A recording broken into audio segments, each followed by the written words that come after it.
Hey guys, it's Amy in the crafty cottage. Pardon the crazy mess behind me. I can't fix how small of a window you see. So anyway, I have been getting super frustrated with Stampin' Up, and pardon the shirt that I purchased. It was like really too big. I got my size and it's massive. So I don't understand that. I'm gonna have to wear a tank top underneath it. But anyway, besides the point, I have been super frustrated with Stampin' Up. I'm still on the fence whether I'm going to drop or not. I have a annual quarterly meeting coming up in July, which I plan on attending, and so I won't drop before that. But I'm teetering on that fence, so I don't know what's going to happen. But so I decided, let's see, I guess it was last Tuesday, my friend Kim and I decided to, we call her North Kim because I have a Kim and a downline down in Louisiana. But North Kim and I decided we would go check out this place called Enchanted Cottage. And I got some really good stuff. I'd show you the picture of the stamp I'm going to use, but I have it already on the Stamparatus. But if you want to see this, it's by Pink Fresh. Let's see. Yeah, Pink Fresh Studios. So I'm going to show you this, and I'm going to show you a few cards that I have created. It's a different technique that I've been looking into, and it's really cool. So we're going to color up a watercolor looking kind of stamp, and there's not much of this card that is Stampin' Up except for my inks. The watercolor paper isn't even Stampin' Up because I don't have any left. They only sell 10 sheets that are 4x6, and I wanted to make a slimline card because this stamp is for a slimline card. So my watercolor paper is Canson's watercolor paper. I don't recommend it really. I would prefer something to be a little bit smoother, but this one is decently smooth. Let me flip you over so you can take a look at it, and we'll do a cool little technique. All right, these are the cards. Aren't they beautiful? So this is the watercolor paper, and it's, I don't know if you can tell, it's got some bumps to it. It's pretty smooth, but it does need to have a little texture to pick up that water. But this is what I'm using. It's kind of an off-white. A couple of people that I've been watching and following, they say that Ranger has a very white kind of watercolor paper, which would probably be really good to use. So we'll see. I haven't bought any of it, so we'll see how that goes. But this is some of the cards that I created. Isn't this just gorgeous? This is all Pink Fresh stamp. And the sentiment is, I just miss you. It's from Pink Fresh. My gems are from Stampin' Up. They're the Genteel Gems. And my colors on this one are Stampin' Up colors. It's Melon Mambo and Polished Pink, Calypso Coral, Daffodil Delight, Highland Heather or Gorgeous Grape, I don't remember, and Garden Green watercolors. Okay? This one is also a Stampin' Up one as well. I embossed it with copper. And everything else, as far as the image and the I Miss Your Face, that is all Pink Fresh. We have Night of Navy cardstock on the trim from Stampin' Up, and the colors are also Stampin' Up. Same colors as before. I think I used Highland Heather here. Gorgeous Grape was on the other one. But other than that, the colors are all the same. Okay? This one I did with completely different everythings. This is done with some Tim Holtz Distressed Inks. I think it's Rich Razzleberry and some amber something or other. I don't know. I'll have the colors listed when I do the blog post with this so that you can see all the colors that are listed. And I used basic black to trim it out and Stampin' Up embossing powders because it's what I had. So this is the stamp, and it is really long, and I have it cut out to make a, it's too long, but I have it cut out and I have my base cut out. This is thick Whisper White or basic cardstock. It is, I want to say, let's see here, 1, 2, 3, 3.5 by 8 or 7.5. I don't know. I'd have to measure this completely out, but it's longer than a regular cardstock. It's a slimline card, okay? So it's probably 8.5 or 11. Don't know. I think more like 8.5. So I'm going to take this. This is what we're going to do. This is on my Stamparatus. I have it all set up so that we can stamp this. But the beauty of this particular is we're not going to ink up this to get all those multiple colors. To get them here, we're going to use our water-based markers. You can use any water-based markers for this. I've seen them in bunches of different colors.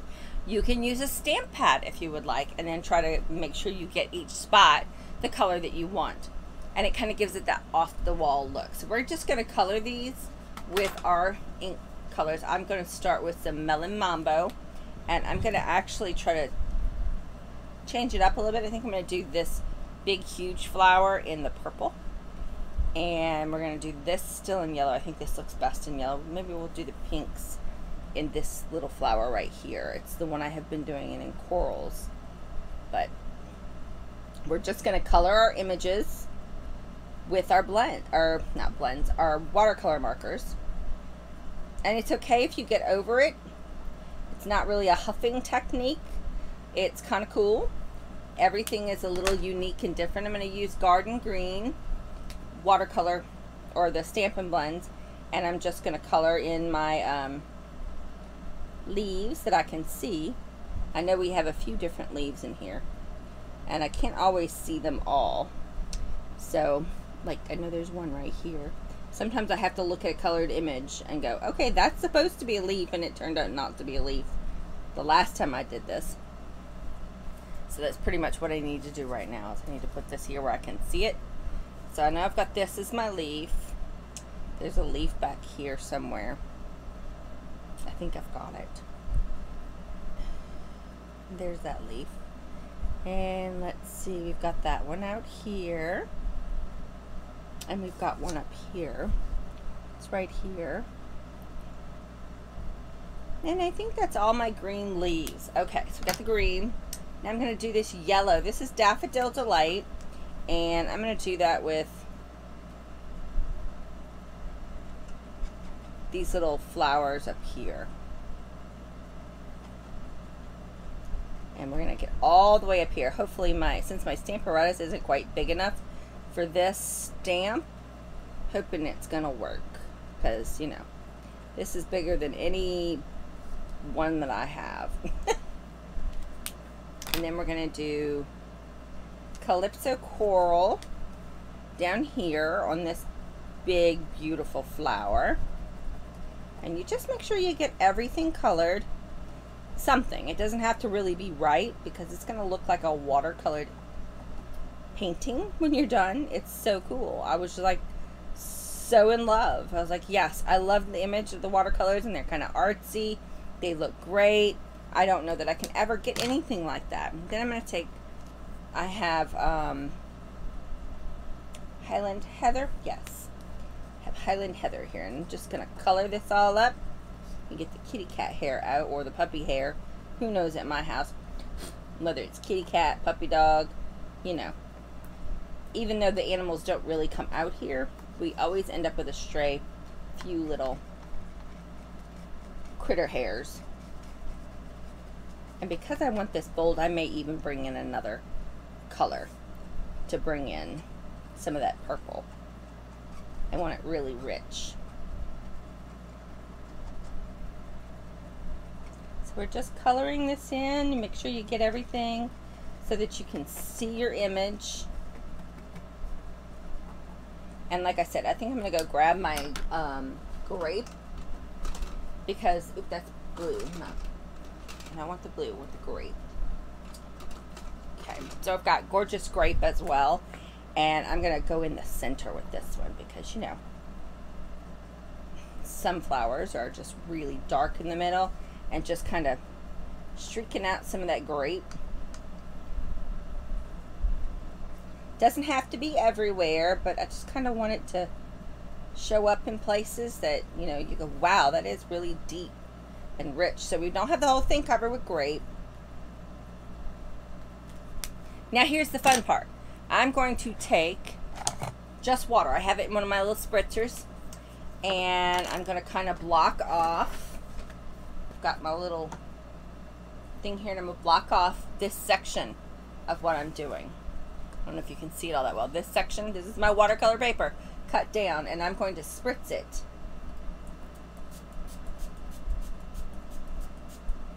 Not tons, but not very little. You need to make sure you have some water on there, but you don't want a ton of water.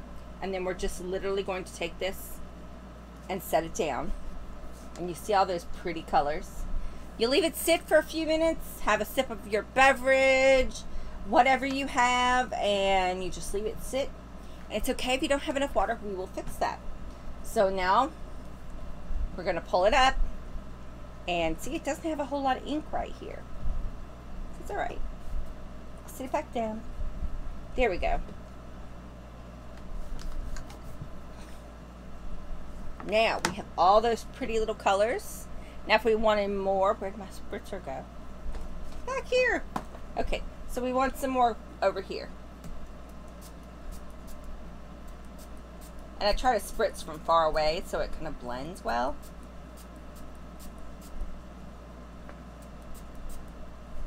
There. But see how it blended a lot here? You can go back over that or put in some other color. Like I can come in here with this. This is my yellow. And once it dries up some more, I can put some more yellow on this and I can go re-stamp it.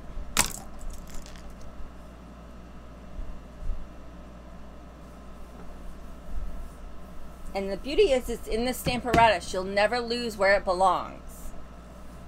So, and I'm not digging this, but that's all right. We're going to leave it like that.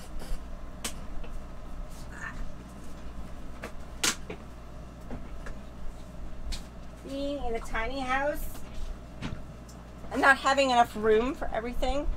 Now, I know you're freaking out because I have this. I'm going to heat this because I want the colors to stay this rich. So I'm going to heat set it with my heat gun.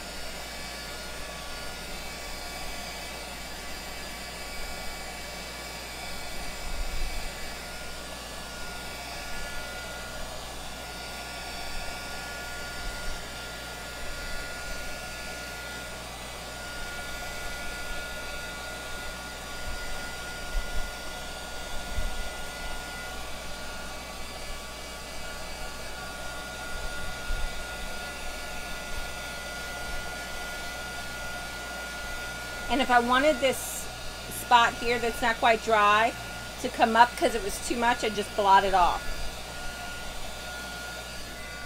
Okay. Now, I really don't think that this bled very much, so I'm going to bring in my spritzer again, cover this. So there you see how it bled out that green a little bit, which is what I really wanted. Now I'm just going to come heat set this again.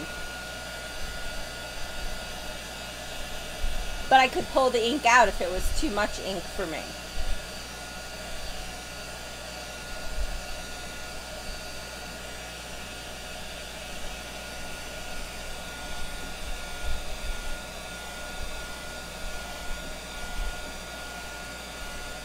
So we're just blow drying it, heat setting it. Okay, that seems to be good. We're gonna need that heat gun again. But what I wanna do now is clean off my stamp. Because I know that looks like a total mess and it's not looking really cool.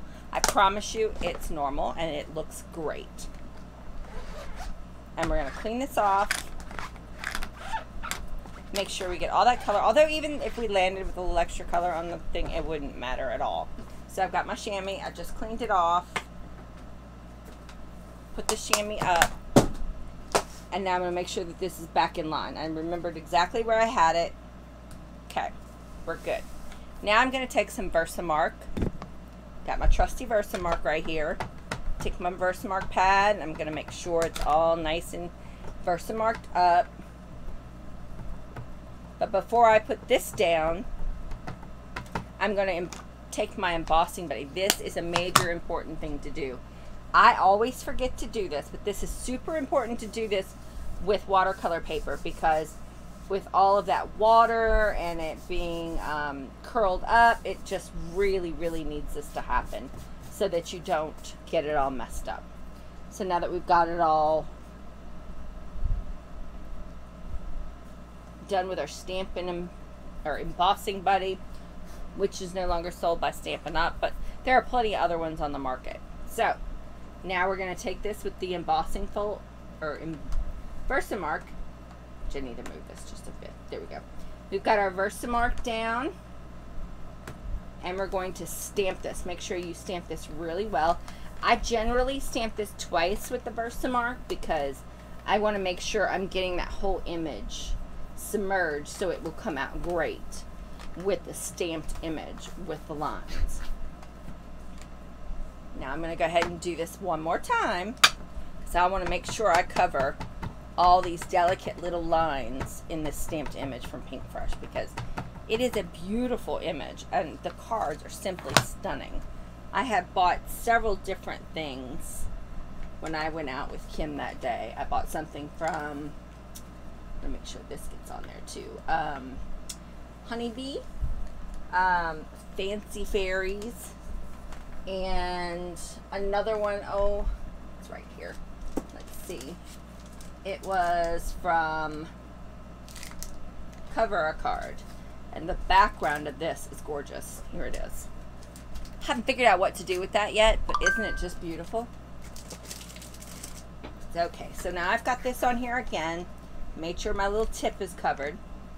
Now we're going to pull it up, and we're going to get some embossing powder out. We can move this out of our way. Get my clear sheet and get my embossing powder, which I have in its own special little bag, my 31 bags. And we're going to use black, just basic black Stampin' Up powder. I'm going to take it from this end and go over the whole thing.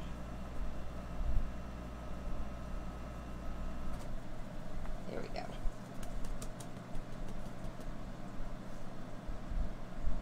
And see, it looks like it didn't even pick up in this image right here. That's where it's very important to make sure you press on your whole image. I didn't press a lot, so I am paying that price right now. But the image is good everywhere else. So, at this point, I would probably go ahead and brush it all off and try to re-stamp it. Because that's the beauty of Versamark. Although it's there, it doesn't hurt anything. I can just brush this off and go back and re-stamp it, because I know exactly where I put it in my Stamparatus, and I know exactly where I need to stamp. Even though I stamped it twice, it didn't adhere in that spot, and that's okay. It happens. But I like you guys seeing that it happens. I am not the perfect stamp person like Jennifer McGuire, although I saw her do this and I loved it, but I'm not that perfect. And I'm sure because of the way she does her videos, she has moments like that too. I think we all do. Okay. Put this to the side, even though I know we have some embossing powder there. It's alright. We're going to put this back out. And we're going to put our image back in here. We're going to hold it back down. Just like that. Get our Versamark out. And make sure, we know where it's not going to stick. So we got to make sure we get enough in here. And don't mush it down in there. You just pat, pat, pat all the way around. I'm even double checking that my ink is good. I'm going to take my other one out just to make sure. Yeah, they're both good. Alright, there we go. We've inked it twice. Now, we're going to put this back down. And it didn't do right here, so I'm going to stand up and make sure I get a good press on this image. And make sure I get right here.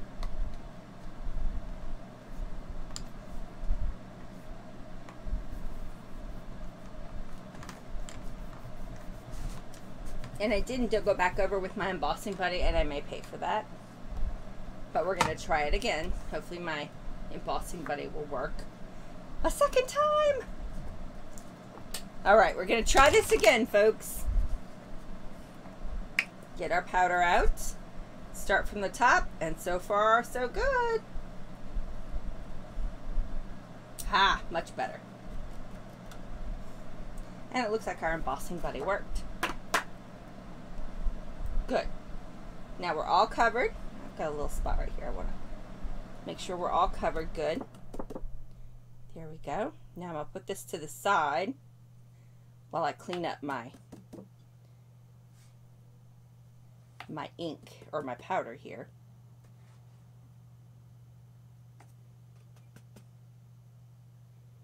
Okay, looks good. Oh, we got a spot over here that's not quite covered. There we go.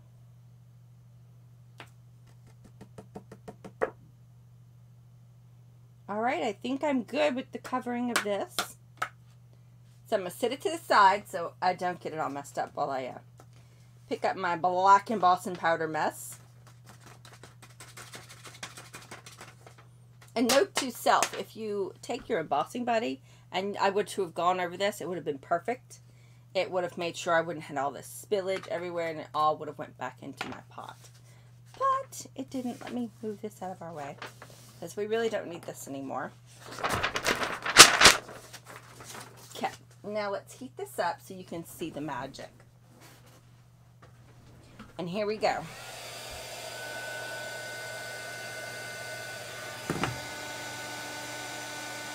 I have just a little extra powder down here that I don't want. There we go. I didn't want it to be heated and you to see that mess.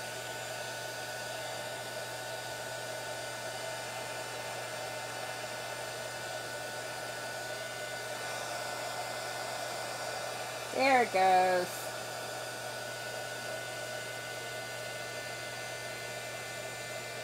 It's hard to see, I know. You've got to kind of make sure you get the shine on it.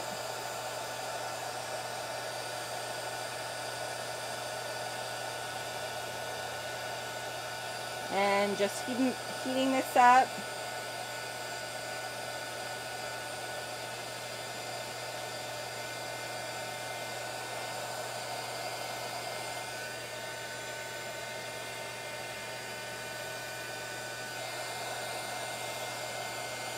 Then make sure I don't get my hair in it too. Yeah.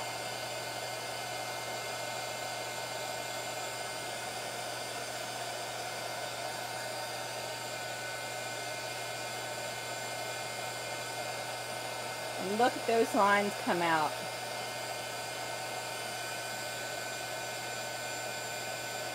It just looks so beautiful.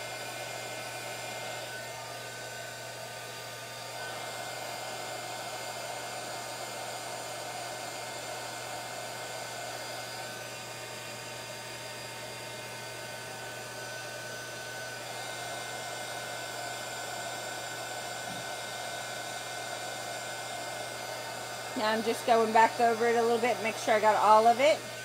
I'm going to come again in from the back side, kind of bring out some of that warping that's happened. Alright, there we go. It is all heat embossed. So now any touch-ups that we do at this point, because it almost looks like we have no color over here, right? But we do, we have some. So here's the fun part. Take in your colors, and you can take a water paintbrush. This just got water in it. And I'm going to come in here and I'm going to add extra color. You could also just do this. You can emboss your image and just color it in. And then take your watercolor and kind of squiggle it out a little bit so it looks like it's watercolored like we did before. But this is very little that you have to do this. Now I'm going to take the green and I'm going to come back in here. That's why I said, you know, over here we didn't get a whole lot of bleeding from the paper. So I'm just going to add a little bit of extra green to some of this. This is at the outside. This is a little bit of green. So you're just adding where it missed, where you didn't have a lot of water. You're just adding to it. And you can go out of the lines. That's what gives it that artistic-y, beautiful finish.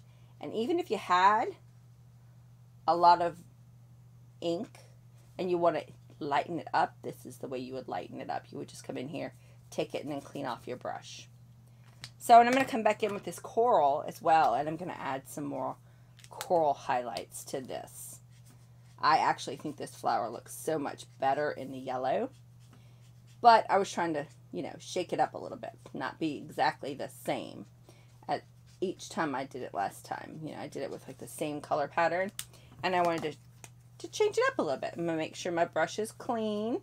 And then I'm just going to put in some water in here and just blend that out a little bit so it's not so streaky, and, you know, pull out the color, make it go out of the lines a little bit. You know, that famous watercolory look. I just think it looks so beautiful. There we go. And then we're going to do the same thing. I'm going to actually spread out some of this pink here, because that is a pretty pink. Love the Melon Mambo a little, you know, add just a little bit more so that it's nice and deep and rich on the inside. Really light and faint on the outside of the flower. And then you just come in and you wash it up a little bit. And there you go. There's your beautiful watermarked flower. And I'm going to take this light because this is mostly the gorgeous grape that you're seeing here. So I'm going to come in here with some of this softer purple to some of these spaces and just add some more purple to this, because this is, you know, it's beautiful. I love the way it looks. I love the fact that it looks kind of light and splotchy, and it's just kind of gorgeous, you know.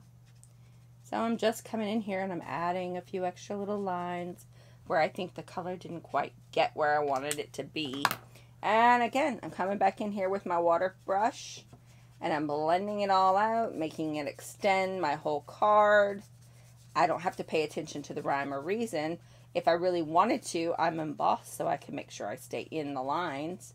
But because this is supposed to be that beautiful watercolor look, it doesn't matter. And I just want to make sure those streaks that I put in are gone. So we can go out, pay a little close attention over here. You can still go out of the lines, make it blend. It's no big deal.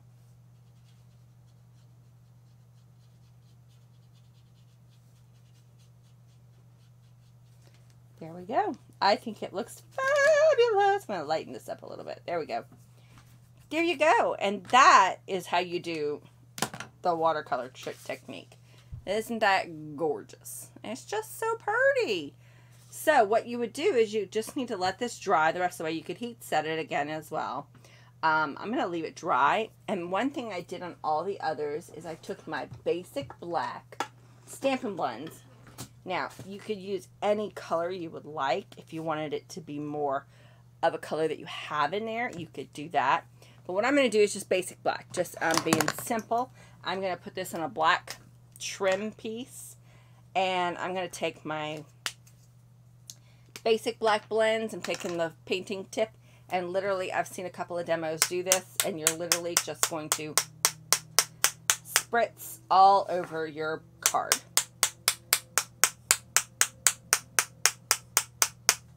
There you go. Now, if you wanted this to have some sheen and shine to it, you could put some Wink Estella on this. But I honestly don't think Wink Estella needs to be on this. I think it's takes away that wink, would take away from the beauty of it being a watercolor drawing. Now, the little splotches just add to the texture of the card. It looks great. I don't know what you guys think. I think it looks beautiful. Let me flip you back over to me. Now with this card, I'm going to take and just stamp a sentiment up here. I have so many from this particular stamp. It has, let's see here. We've got, I just miss you. I miss your face. I miss your voice. I miss your smile. I miss your hugs. Truth is, I miss you. You are my favorite notification. I wish our paths could cross more often. I can't wait to give you a hug. I'm counting on the days until I see you again. These are all wonderful with the COVID crap that went on, and now you're getting to see people again. So that's going to be a beautiful little sentiment on there. So once I have my sentiment up, I will show it to you, my finished product. But that's how I got there, and you got to see all of my other cards like this, and they're all the same. I will have all the pictures up on a blog post. You all have a wonderful day, and I will see you next time. And who knows, it might be Stampin' Up, it might not be. But I will say I have done this technique with a few of the Stampin' Up stamps. If you have a stamp that is like a one that you color in a lot of, it will work wonderfully for this. So I have a few other new stamps that I got from Stampin' Up, like the peekaboo something. I don't know, it's got little cows and whatnot. I'm gonna try that out with that. I don't know how it's going to work, but it should be a lot of fun. So anyway, guys, y'all have a great day, and I will see you next time. Bye. Mwah.